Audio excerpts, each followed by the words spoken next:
Alrighty.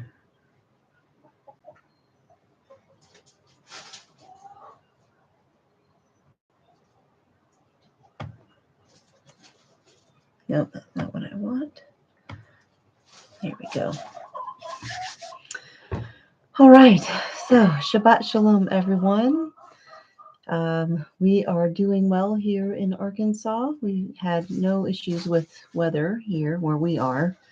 I know further north, up towards Missouri, it was pretty nasty last night. But we just had some rain, or no, excuse me. We just had wind. We didn't even have any rain. So all is well here. So good afternoon. I'm just going to kind of jump right into things today. I actually have very limited time. I will go into it next week. And next week's Coffee and Scriptures is going to be a little bit different. I'm going to have to do it on Friday evening, and I'll explain then why I'm doing it. Life just happens sometimes. Anyways, so today what we're going to do, instead of reading the regular Torah portion, because it is basically the weekend of Purim, and if you're not familiar with Purim, it is the celebration of a victory of sorts, and it's all told in the story of Queen Esther. And that is what we're going to read today. We're just going to read the entire book of Esther. Next week, we will do the Torah portion from this week as well as next week's, because I don't want to miss it. So I'll group that together next week. It'll be a longer video, of course, but we'll go through both of the Torah portions. But again, today we are going to be reading the book of Esther, the complete book. Let's see. Oh, hello, Birgit. Haven't seen you in a while. Shabbat Shalom, everyone. Yeah, luckily the wind is gone now. I have a lot of limbs down in my yard. Yeah, we've got a lot of cleanup to do from stuff like that, but not too bad. It's kind of been needing it from winter anyways. We haven't really done much. We do need to keep, I know Alabama and Mississippi are supposed to get hit this afternoon with really bad storms. So we definitely need to keep them in prayer, as well as all the people who have been affected so far. But with that, I'm just going to go ahead and jump into the scriptures. And Shabbat Shalom to everyone who has been jumping in and joining in as we chat or as we read. So let's pray.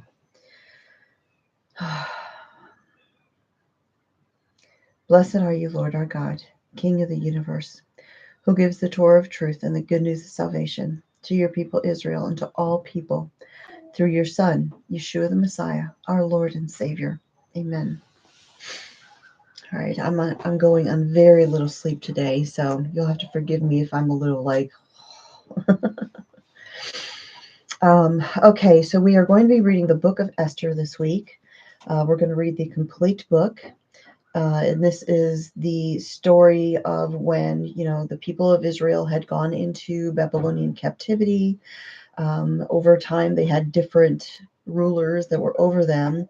And this is going to be under the ruler. His name is, I'm going to butcher this, Ahasuerus, also called Ahasuerus, or more commonly known as Xerxes. A lot of people know that name, but that's who this is. Okay, so we're just going to jump right into it. Ooh, y'all, I have a new camera, so you'll have to forgive me if this, let me see if I can adjust this in any way. Sometimes doing this can make it reset. Okay, maybe that helped.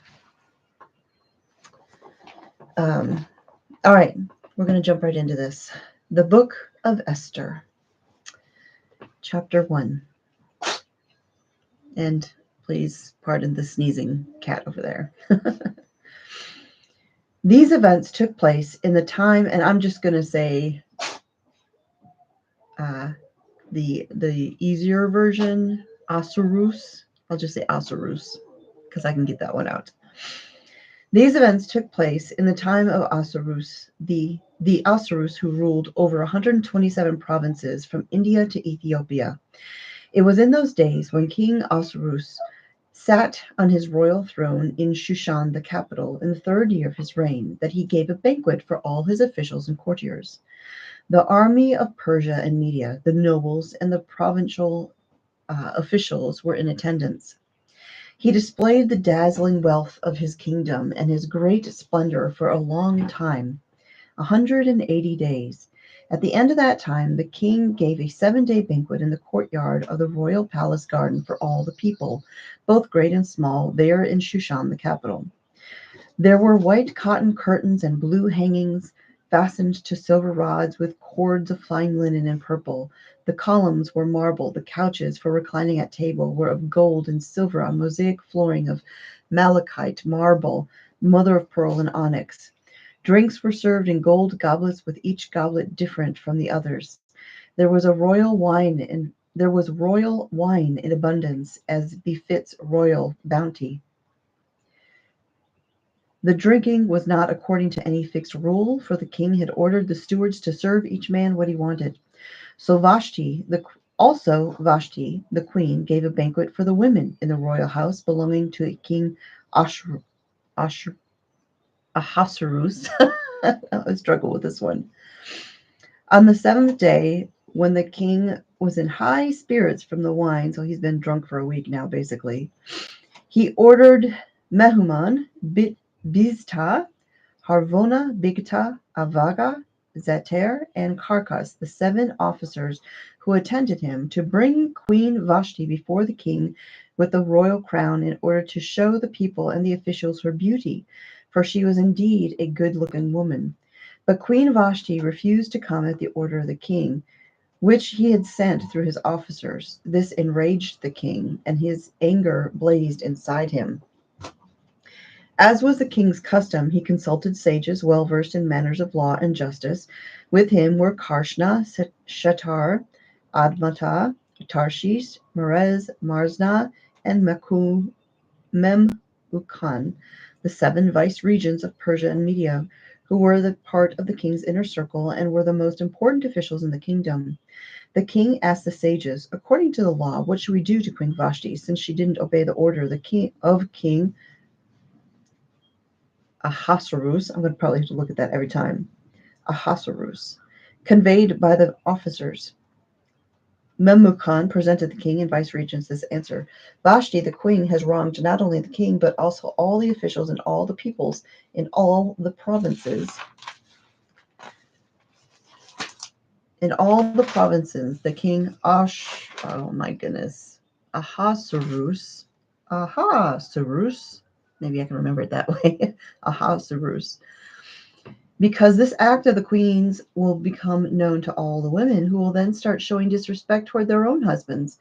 They will say King Ahasuerus ordered Vashti the queen to be brought before him, but she wouldn't come. Moreover, the noble ladies of Persia and Media, who hear the queen's conduct, will mention it to all the king's officials, which will bring about no end of disrespect and discord.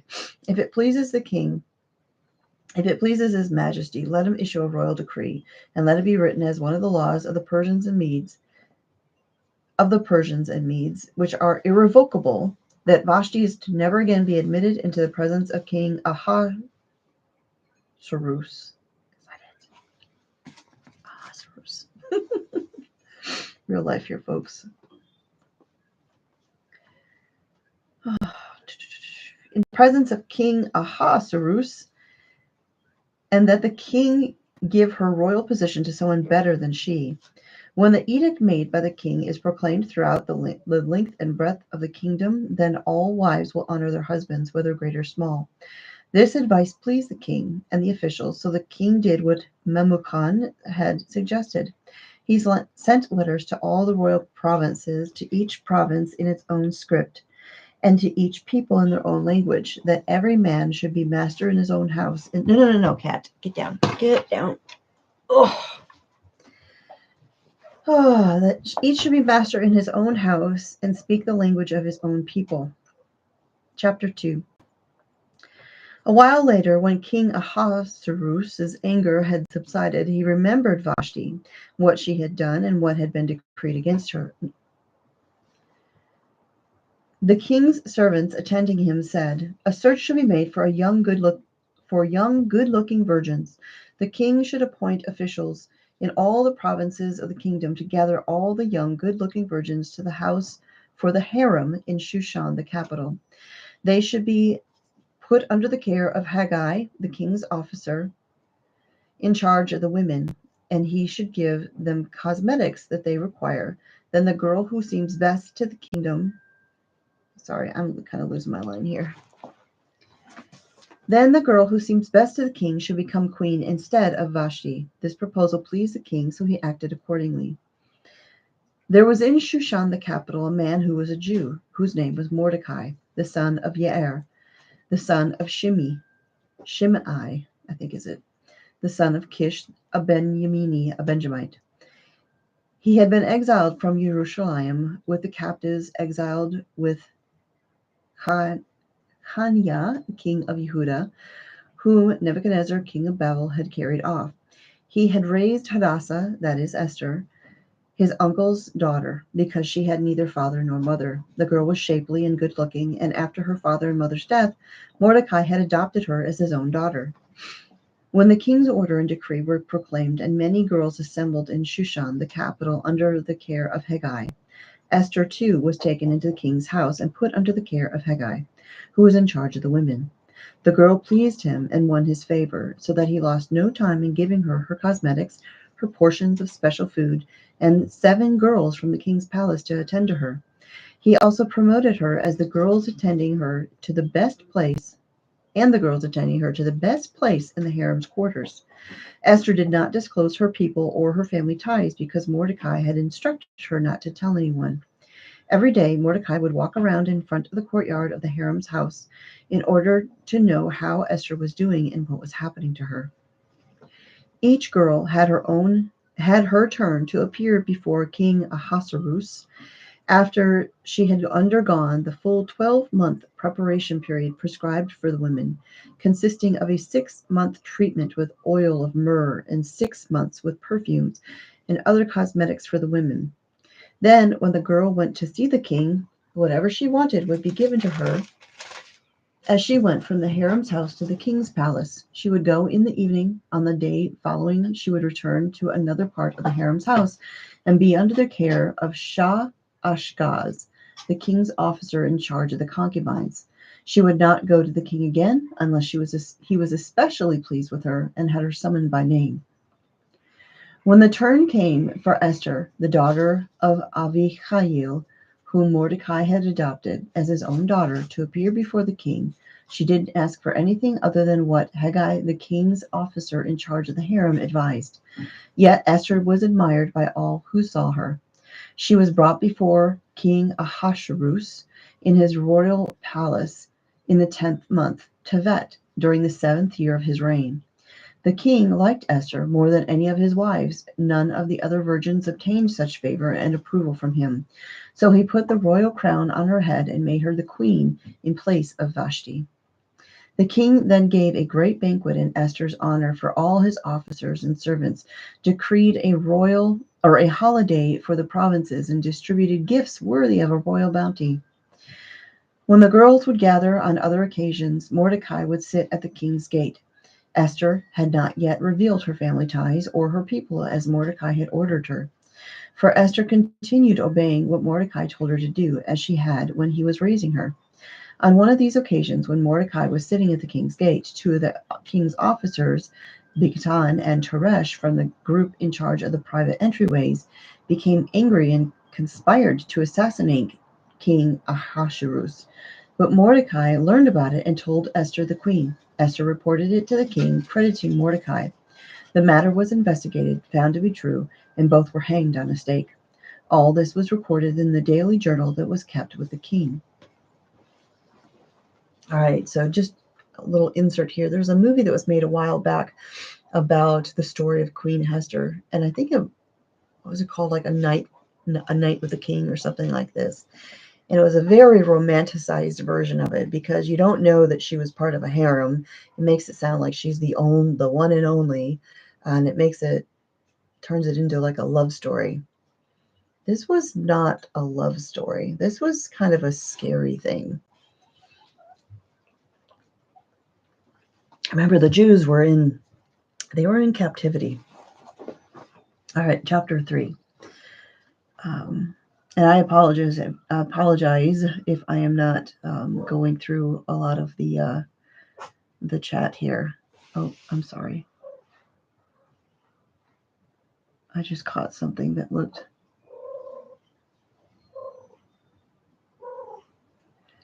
Please pray for the Jocelyn's, Grains, and Grit from Florida. Joshua Jocelyn was shot multiple times in the abdomen and is in critical condition. They are fellow believers. Oh my goodness. Oh, Father, I just pray, be with them, be with this family, Lord, and just touch his body, and your will be done here, Father. I pray for miracles. I pray for healing, and I pray that your will is done here, Father. We pray for mercy. Father, we live in such a wicked world, Father. There are just no words sometimes. Okay, chapter 3. Sometime later, King Ahasuerus began to single out Haman, the son of Hamdata, the Agagi, for advancement. Eventually, he gave him precedence over all his fellow officers. All the king's servants at the king's gate would kneel and bow down before Haman, because the king had so ordered. Now, Haman, just inserting here, he's an Agagite, which means he is a descendant from that ruler that King Saul kept alive and marched around, and when he was told to slaughter them all. Had he been obedient, maybe Haman wouldn't have happened, but God's will is done here. But Mordecai would neither kneel nor bow down to him. The king's servants at the king's gate asked Mordecai, why don't you obey the king's order? But after they had confronted him a number of times without his paying attention to them, they told Haman, in order to find out whether Mordecai's explanation that he was a Jew would suffice to justify his behavior. Haman was furious when he saw that Mordecai was not kneeling and bowing down to him. However, on learning what people Mordecai belonged to, it seemed to him a waste to lay hands on Mordecai alone. Rather, he decided to destroy all of Mordecai's people, the Jews, throughout the whole of Ahasuerus' kingdom. In the first month, the month of Nisan, in the 12th year of Ahasuerus, is that right? Yes. They began throwing pur, which is casting lots. That's where the term or the name of the holiday Purim comes from. It's just plural. Before Haman every day and every month until the 12th month, which is in the month of Adar. Then Haman said to Ahasuerus, there is a particular people scattered and dispersed among the peoples in all the provinces of your kingdom. Their laws are different from those of every other people. Moreover, they don't observe the king's laws. It doesn't befit the king to tolerate them. If it please the king, have a decree written for their destruction, and I will hand over 330 tons of silver to the officials in charge of the king's affairs to deposit in the royal treasury. So he's given the king a bribe to get rid of these people because he doesn't like them. The king took his signet ring from his hand and gave it to Haman, the son of Hamdata, the Agagi, the enemy of the Jews. The king said to Haman, the money is given to you and the people too, to do with what it seems good to you. The king's secretaries were summoned in the 13th day of the first month. They wrote down all Haman's orders to the king's army commanders and governors in all the provinces and to all the officials of every people, to each province in its own script and to each people in their own language. Everything was written in the name of King Ahasuerus and sealed with the king's signet ring. Letters were sent by courier to all the royal provinces to destroy, kill, and exterminate all Jews, from young to old, including small children, women, on a specific day, the 13th day of the 12th month, the month of Adar, and to seize their goods as plunder. A copy of the document is to be issued as a decree in every province, as it is to be publicly proclaimed to all the peoples, so that they would be ready for that day. At the king's order, the runners went out quickly, and the decree was issued in Shushan the capital. Then the king and Haman sat down for a drink together, but the city of Shushan was thrown into confusion. Chapter 4. When Mordecai learned everything that had been done, he tore his clothes, put on sackcloth and ashes, and went out through the city, lamenting and crying bitterly. He stopped before entering the king's gate, since no one was allowed to go inside the king's gate wearing sackcloth. In every province reached by the king's order and decree, there was a great mourning among the Jews, with fasting, weeping, and wailing, as many lay down on sackcloth and ashes. When the girls' officials attending Esther came and informed her of this, the queen became deeply distressed. She sent clothes for Mordecai to wear instead of his sackcloth, but he wouldn't accept them. So Esther summoned Hathach, one of the king's officials attending her, instructed him to go to Mordecai and find out what this was all about and why. Hathach went out to Mordecai in the open space in front of the king's gate, and Mordecai told him everything that had happened to him and exactly how much silver Haman had promised to put in the royal treasury for the destruction of the Jews. He also gave him a copy of the decree for their destruction issued in Shushan, so that he could show it to Esther, explain it to her, and then instruct her to approach the king, intercede with him, and implore his favor on behalf of her people. Hathach returned and told Esther what Mordecai had said. Then Esther spoke to Hathach and gave him this message from Mordecai. All the king's officials, as well as the people in the royal provinces, know that if anyone, man or woman, approaches the king in the inner courtyard without being summoned, there is just one law. He must be put to death, unless the king holds out the gold scepter for him to remain alive. And I haven't been summoned to the king for the past 30 days. Upon being told what Esther had said, Mordecai asked them to give Esther this answer. Don't suppose that merely because you happen to be in the royal palace that you will escape any more than the other Jews. For if you fail to speak up now, relief and deliverance will come to the Jews from a different direction. But you, your father's family, will perish. Who knows whether you didn't come into your royal position precisely for such a time as this? Esther had them return this answer to Mordecai. Go, assemble all the Jews to be found in Shushan, and have them fast for me, neither eating nor drinking for 3 days, day and night. Also, I and the girls attending me will fast the same way. Then I will go in to the king, which is against the law. And if I perish, I perish. Wasp just flew in here. Go away. Then Mordecai went his way and did everything Esther had ordered him to do. On the 3rd day, Esther put on her royal robes and stood in the inner courtyard of the king's palace opposite the king's hall. The king was sitting on his royal throne in the king's hall, across from the entrance to the hall. When the king saw Esther the queen standing in the courtyard, she won his favor. So the king extended the gold scepter in his hand toward Esther. Esther approached and touched the tip of the scepter. What is it you want, Queen Esther? The king asked her. Whatever you request, up to half the kingdom it will be given to you. If it's all right with the king, answered Esther, let the king and Haman come today to the banquet I have prepared for him. The king said, bring Haman quickly so that what Esther has asked for can be done. So the king and Haman came to the banquet Esther had prepared. At the banquet of wine, the king again said to Esther, whatever your request will be granted. Whatever you want, up to half of the kingdom, it will be done.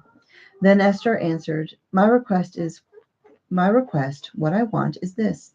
If I have won the king's favor, if it pleases the king to grant my request and do what I want, let the king and Haman come to the banquet which I will prepare for them, and tomorrow I will do as the king has said. That day Haman went out happy and in good spirits, but when Haman saw Mordecai at the king's gate, that he neither rose nor moved for him, Haman was infuriated with Mordecai. Nevertheless, Haman restrained himself and went home, where he summoned and brought his friends and Zeresh his wife. Haman, there's a chicken that jumped in the window, like right here in front of me. Goofy thing. Haman boasted to them about his vast wealth and his many sons and everything connected with how the king had promoted him and given him precedence over the other officials and servants of the king. Indeed, Haman added, Esther the queen let nobody into the banquet with the king that she had prepared except myself, and tomorrow too I'm invited by her together with the king. Yet none of this does me any good at all as long as I keep seeing Mordecai the Jew remaining seated at the king's gate. At this, Zeresh his wife and all his friends said to him, Have a gallows 75 feet high constructed, and in the morning speak to the king about having Mordecai hanged on it. Then go in and enjoy yourself with the king at the banquet. Haman liked the idea, so he had a gallows made. That night the king couldn't sleep, so he ordered the records of the daily journal brought, and they were read to the king. It was found written that Mordecai had told about Bigtana and Teresh, two of the king's officers from the group in charge of the private entryways, who had conspired to assassinate King Ahasuerus. The king asked, What honor or distinction was conferred on Mordecai for this? The king's servant answered, Nothing was done for him. The king then asked, Who's that in the courtyard? For Haman had come into the outer courtyard of the king's palace to speak to the king about hanging Mordecai on the gallows he prepared for him. The king's servant told him, It's Haman standing there in the courtyard. The king said, Have him come in. So Haman came in. The king said to him, What should be done for a man that the king wants to honor? Haman thought to himself, Whom would the king want to honor more than me? So Haman answered the king, For a man the king wants to honor, have royal robes brought, which the king himself wears, and the horse the king himself rides, with a royal crown on his head. The robes and the horse should be handed over to one of the king's most respected officials, and they should put the robes on the man the king wants to honor and lead him on horseback through the streets of the city, proclaiming ahead of him, This is what is done for a man whom the king wants to honor. The king said to Haman, Hurry and take the robe and the horse, as you said, and do this for Mordecai the Jew, who sits at the king's gate. Don't leave out anything that you mentioned. So Haman took the robes and the horse, dressed Mordecai, and led him riding through the streets of the city as he proclaimed ahead of him, This is what is done for a man whom the king wants to honor. Then Mordecai returned to the king's gate, but Haman rushed home with his head covered in mourning. After Haman had told Zeresh his wife and all his friends everything that had happened to him, his advisors and his wife Zeresh said to him, If Mordecai, before whom you have begun to fall, is a Jew, you will not get the better of him. On the contrary, your downfall before him is certain. His wife just prophesied his destruction.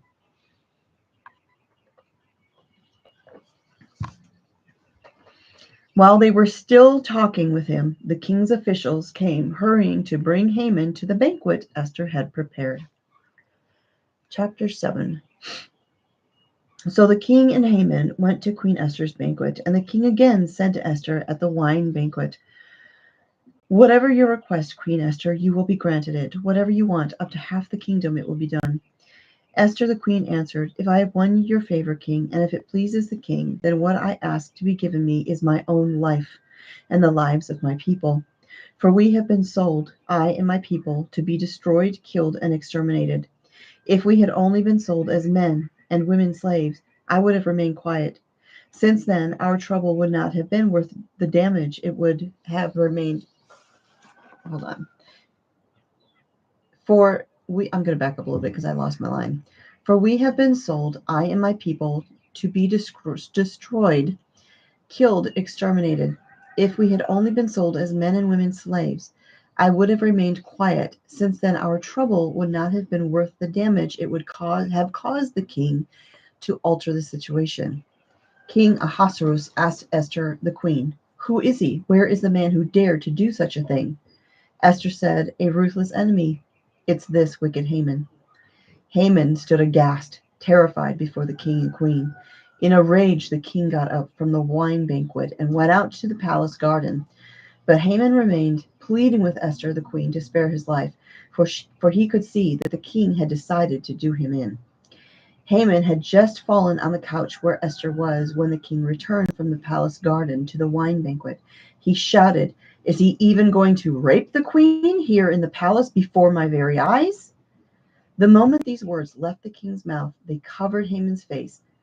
Harvona, one of the king's attendants, said, "Look, the gallows 75 feet high that Haman made for Mordecai, who spoke only good for the king, is standing in Haman's house." The king said, "Hang him on it." So they hanged Haman on the gallows that he had prepared for Mordecai, and then the king's anger subsided. Chapter 8. That same day, Ahasuerus gave the house of Haman, the enemy of the Jews, to Esther the queen. Also Mordecai appeared before the king, for Esther had revealed his relationship to her. The king removed his signet ring, which he had taken back from Haman, and gave it to Mordecai. Then Esther put Mordecai in charge of Haman's house. Again Esther spoke to the king. She fell at his feet and begged him with tears to put an end to the mischief Haman the Agagi had caused by the scheme he had worked out against the Jews.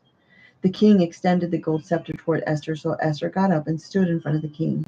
She said, "If it pleases the king, and I have won his favor, if the matter seems right to the king,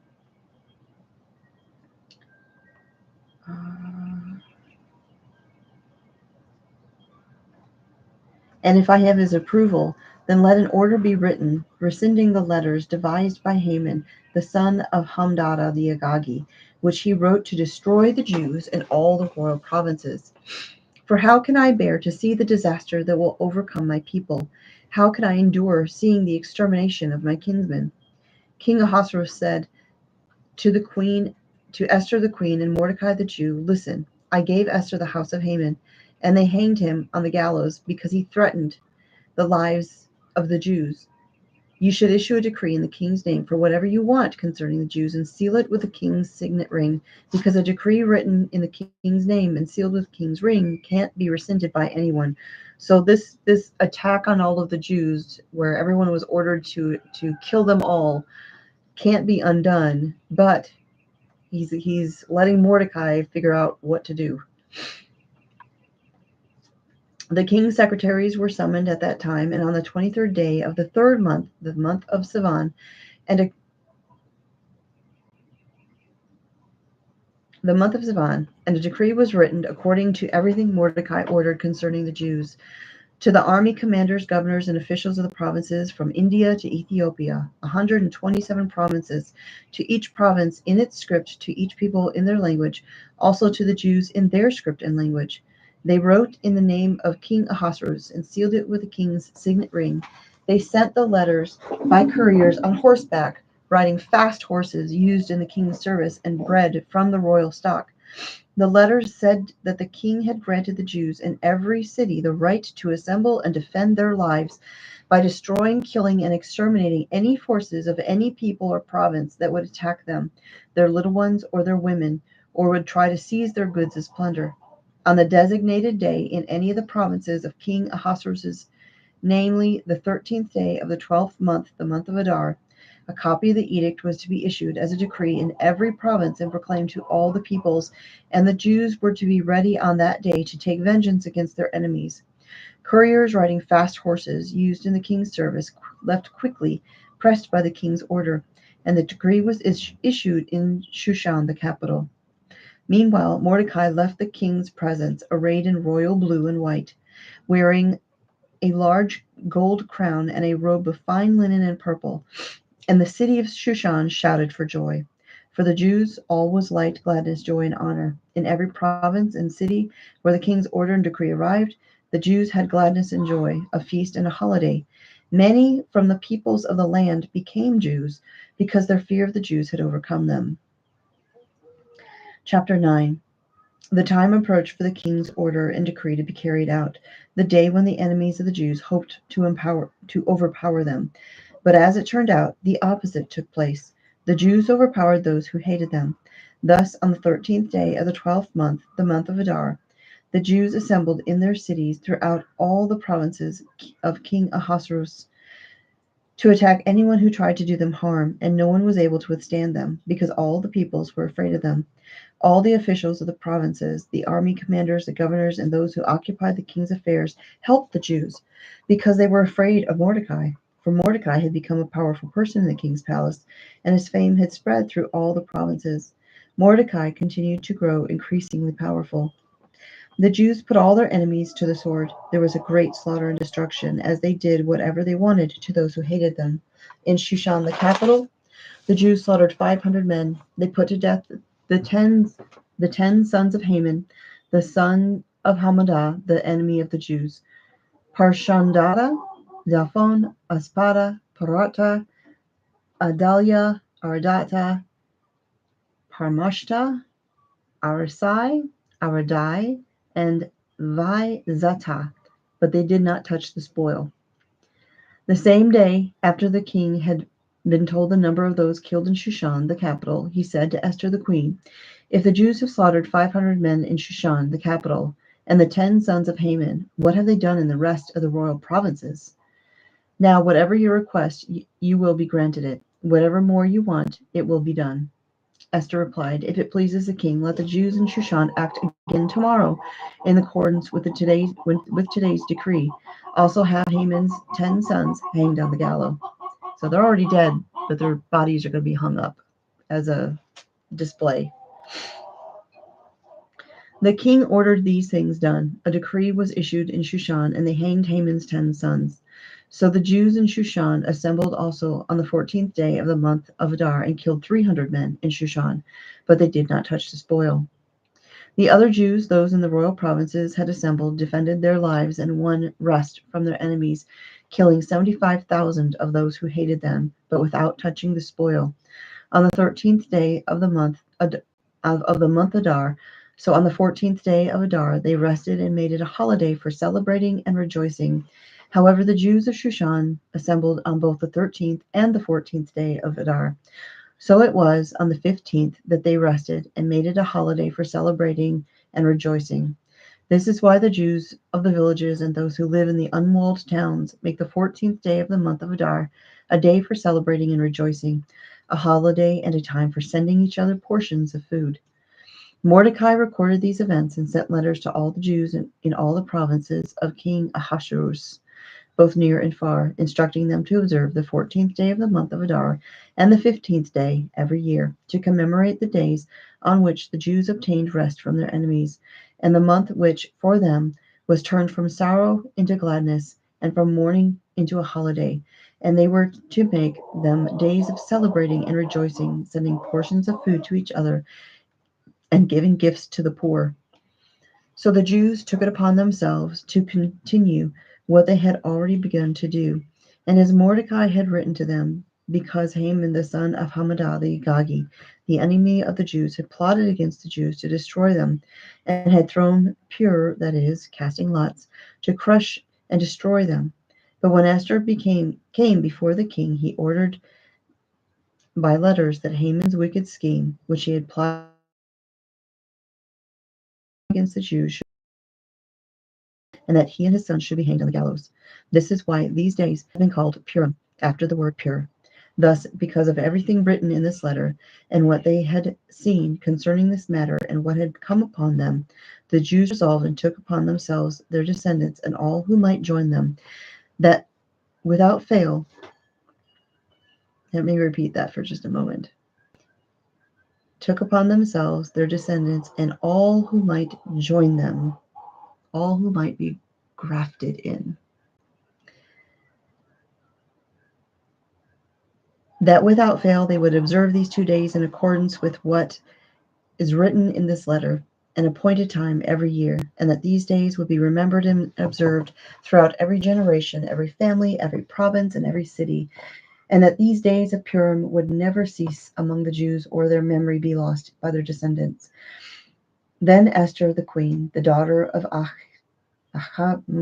Avihail, and Mordecai the Jew, gave full written authority to confirm a second letter about Purim.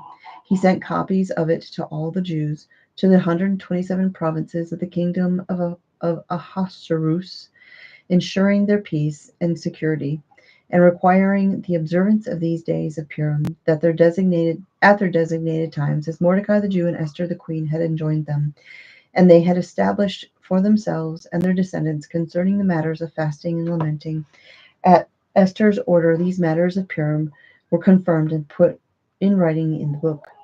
King Ahasuerus laid tribute on the land, the coasts and islands, all the acts of his power and might, along with a full account of the high honor to which the king advanced Mordecai, are written in the annals of the kings of Media and Persia.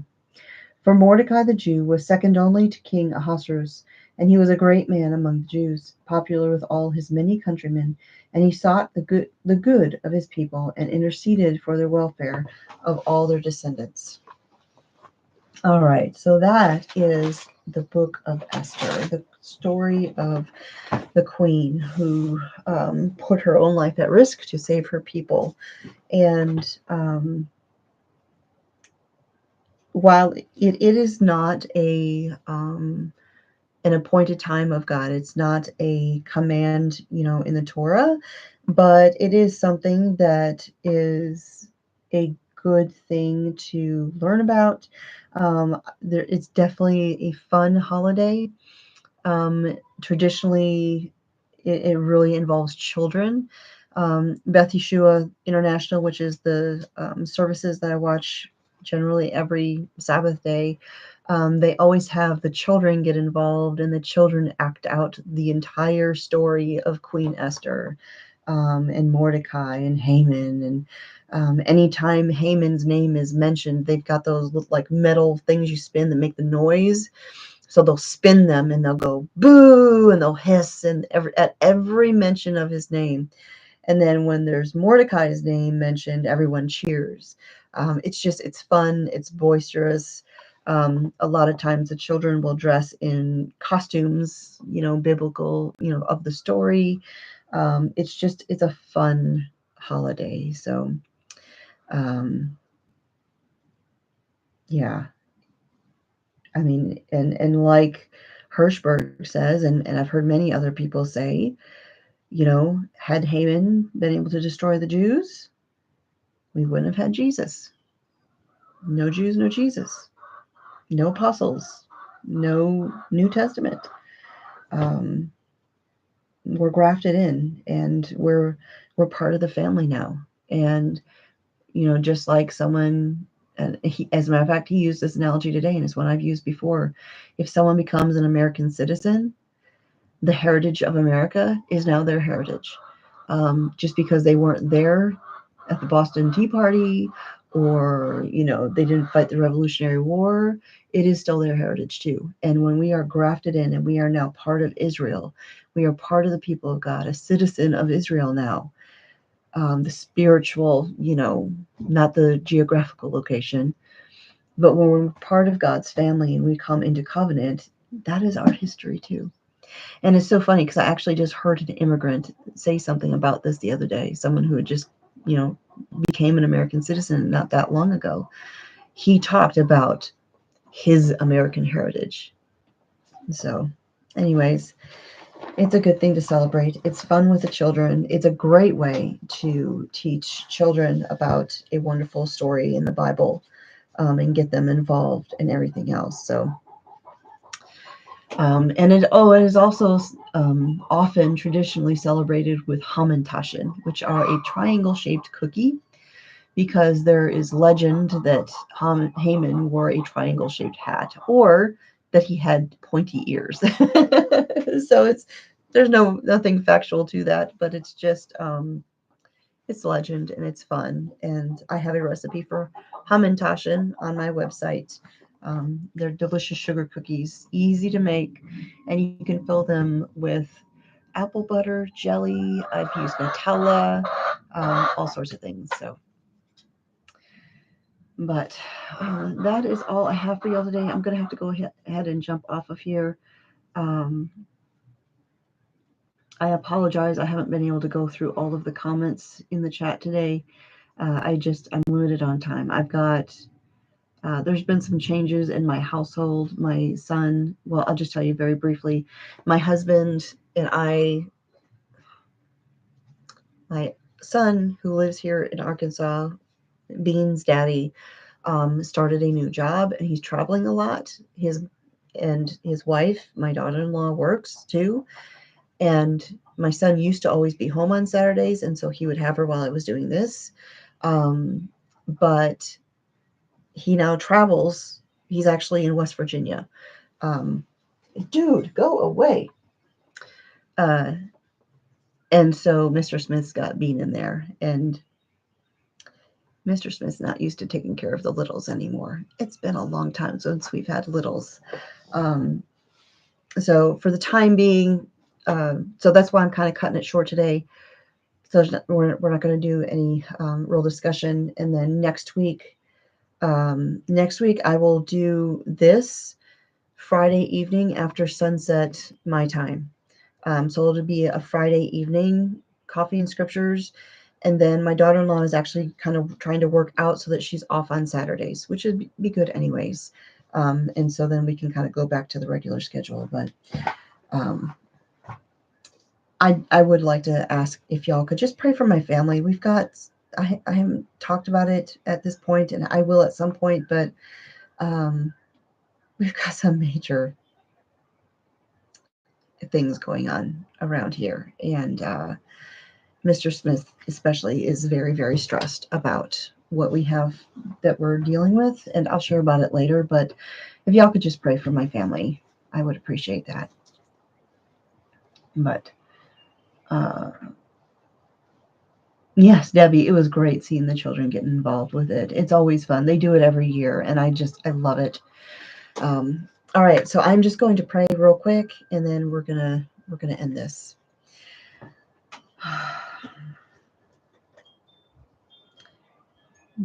We bless you, Father. We thank you so much for your word. We thank you for the story of Queen Esther. And I know some people criticize this book because there's no mention of you, but we don't have to see your name to know your hand was completely involved in all of that. Too many coincidences. It's a pattern, Father, and we can see your handiwork. There is no doubt. And I know, Father, that evil comes against your people all the time. All the time. And whether it's the Jewish people, the people who are of the biological bloodline of Abraham, or if it's those of us who have been grafted in, Father, when people call themselves by your name and live for you and live for your word, we come under attack, Father. But Esther stood up at the risk of her life to save her people, and violating the law of the land. But she stepped out in faith. And Father, help us step out in faith and be bold and do the things that we need to do, whether it's on behalf of our family, behalf of our loved ones, our friends, or simply representing your word, Father. Help us to be bold. Help us to represent you well.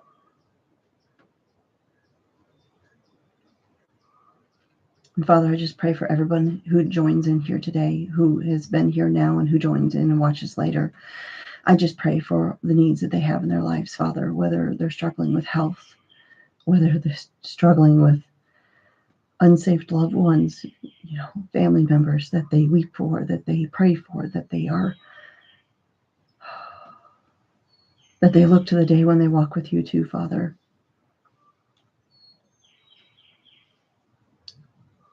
I just pray for the needs that they have, whether they know you. If they don't know you, help them meet you, Father. Help each and every one of them here to walk closer to you, to know your voice when you speak, and just be that salt and light to everyone else around, Father. Help us to serve you. Help us to be pleasing in your sight. This world is wicked, Father, but the darker it gets, the brighter your light is. Help us to stay strong and guide our steps. Direct our words. And we ask these things in the name of your Son, Yeshua HaMashiach, Jesus the Christ. Amen.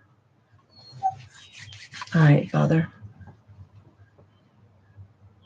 And I thank y'all for the prayers. I appreciate them. I really do. So have a great week and walk with the Father.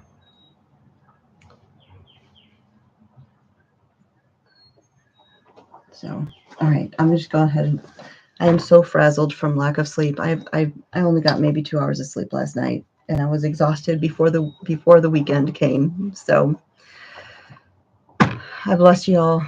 May the Lord bless you and keep you, make his face shine upon you and give you peace. In the name of the Prince of all Peace, Yeshua HaMashiach, Jesus the Christ. Shabbat Shalom, friends. I'll talk to y'all next time.